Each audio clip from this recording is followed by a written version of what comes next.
இன்னைக்கு 6ஆம் தேதி திங்கக்கிழமை மீன் கொண்டு வர்றாக்க இன்னைக்கு காலையில் என்ன மீன் கொண்டு வந்தாங்க அப்படின்னு பார்த்தீங்கன்னா, இன்னைக்கு காலையிலலாம் அவங்க வரல. வரும்போதே கரெக்டாக ஒரு 11 மணி அப்படி ஆயிட்டு பார்த்துக்கோங்க. சரியான வெயிலோட தான் வந்தாங்க. அதுக்கப்புறம் பார்த்தீங்கன்னா கொஞ்சமாக நண்டு, அதுக்கப்புறம் கொஞ்சமாக அந்த கலப்பு மீன் அப்படிலாம் கொண்டு வந்தாங்க. என்ன மீன் வாங்குறேன்னே தெரில. ஆனால் கண்டிப்பாக ஏதோ ஒரு மீன் வாங்கணும் அப்படின்னு மட்டும் இருந்துச்சு. ஏன்னா குழம்புக்கு என்ன வைக்கன்னே தெரில. மீன் இருந்தால் தான் மீன் குழம்பு வச்சிடலாம். வேற எந்த குழம்புமே யோசிக்க கூட முடியல. அந்த மாதிரி இருந்துச்சு. கடைசியில் அதில் ரெண்டு அந்த சிவப்பு கலர்ல இருக்கு பார்த்தீங்களா, அந்த 2 மீனை மட்டும் வாங்கினோம் பார்த்துக்கோங்க. இந்த 2க்கும் பேரு தொண்டை வரைக்கும் இருக்கு பார்த்துக்கோங்க. ஆனால் வெளியில வர மாட்டேங்குது. இந்த கருப்பு கலர்லயும் இருக்கும், இந்த மீன் இந்த சிவப்புலையும் இருக்கும். நல்லா இருக்கும் பார்த்துக்கோங்க. இந்த அவியல் இதெல்லாம் வைக்கலாம், நல்லா ஸ்பாஞ்ச் மாதிரி இருக்கும்.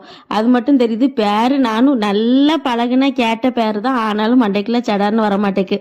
சரி அப்படின்ட்டு இதை வாங்கியாச்சு. இந்த 2க்கும் கொசுர ஒரு சின்ன பாறைக்குட்டி போட்டாங்க பார்த்துக்கோங்க. சரி, இனிமே இதை வெட்டி கறி வைக்க வேண்டியதா, அவ்வளோதான். நாளைக்கு வேற